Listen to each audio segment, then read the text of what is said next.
Hello, fellow music nuts. It's me, Cubby, with another personal spin, and I am going to be ranking Green Day's albums. I have them all, but yeah. This Green Day are an interesting band. They started off in the sort of San Francisco sort of punk scene, CBGBs with Rancid and people like that, bands like that. But they sort of found fame and let's say got a bit more carried away and got more and more commercial as time went on, but have since sort of clawed back some of that, become a bit more edgy. But it always, since then, has always felt a bit sort of, phoned in and stuff. But nevertheless, I will try to rank the entire discography the way I feel it works. Some of them are a little bit hard to place, and with all rankings, they change from day to day. Although the first two definitely are where I would put them. So let's start, shall we, with my least favourite, 21st Century Breakdown. It's an overblown, bloated mess of like pretentious twaddle. Basically, it's really I've never got into it. The only song I like on it really is 21 Guns, and even that is a bit ugh, it's just way too long. The band are a punk band. Punk albums don't need to be like 60 odd minutes long because they're simple and they're supposed to be enjoyable and short and memorable and stuff like that.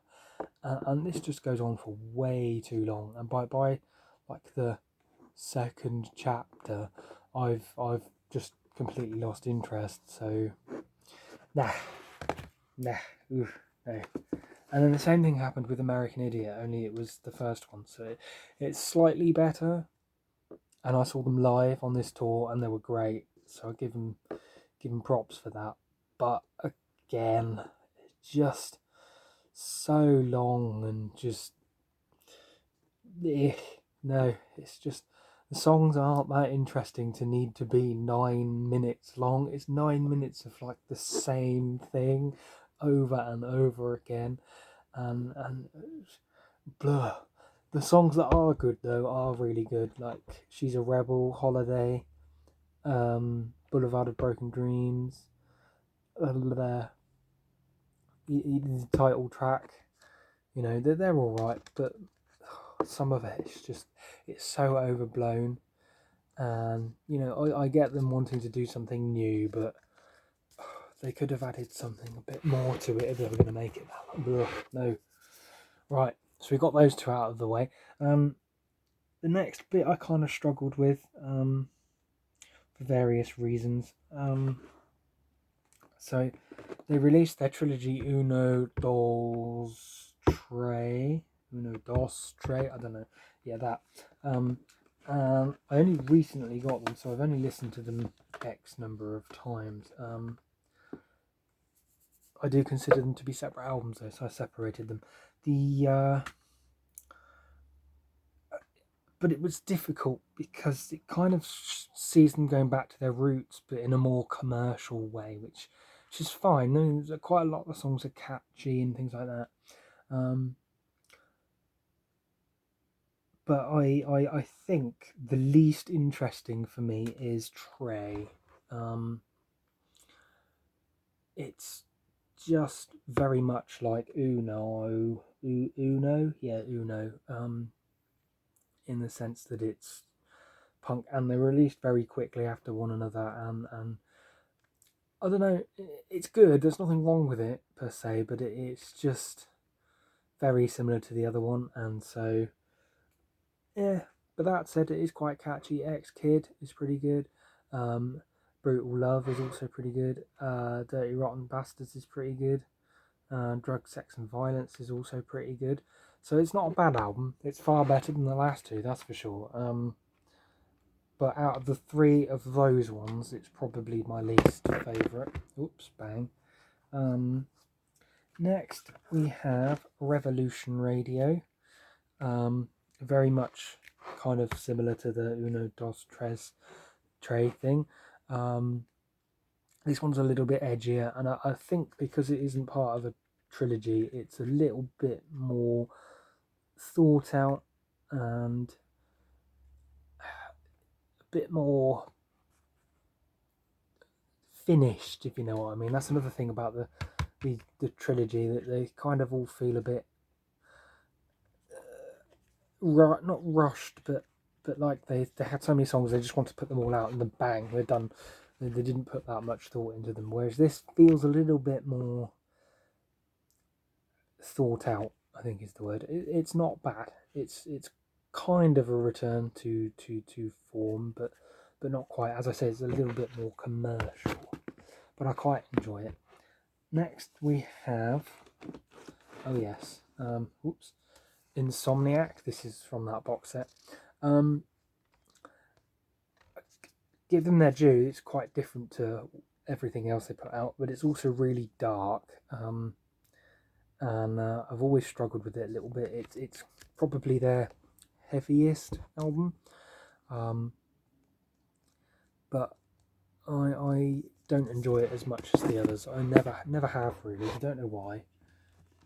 Next up, oops, we have Green Day's newest album. I call it Unicorn Puke because there's a unicorn puking on it. This is really good. It finds the band exploring other genres of music that are pretty similar to punk, but different enough for the album to sound different. It's very short, at 26 minutes I think it is, and it's got a more garagey rock sort of feel to it. It's a bit messier than their more commercial stuff, which makes it sound different, and it's pretty enjoyable. And who knows, in 5 years time I might actually move this further up the rankings, because it's actually a pretty good album, but for now it shall remain there. Next we have Kaplunk. This is a raw beast, and the first album to actually feature Trey Cool on it. It's got 16 songs on it, including a cover of The Who. It's sort of Green Day finding their sound, really, although their sound was pretty well established anyway, but it's less commercial sounding. It's very raw, sounds like just the sound is quite sort of rubbish, you know, but the songs are enjoyable, and it's more like punk, if you know what I mean, not commercial punk or pop punk and that sort of thing. So it's pretty good, but they would release better in the future, and I believe Uno is actually better than Kaplunk. It's more commercial sounding, definitely, but it's very catchy. Stay the Night, Carpe Diem, Kill the DJ is a really cool song because it's quite different. It's kind of it's not disco, but the guitar is different. Rusty James is good. Yeah,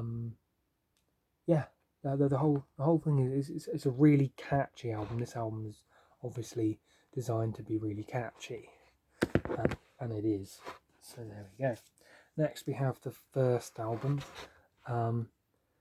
This is 19 tracks long. I believe it's actually an EP and their first album stuck together. I really like it because it's before Trey came in, and you can hear the band really sort of trying to find exactly where they want to take their punky sound. And it's a mess, but it's really enjoyable, and it kind of reminds me of my band when we were first getting together and stuff, and we were a disaster because I could barely play. I'd only been playing my bass for about a year and stuff like that, and I ended up being the vocalist as well.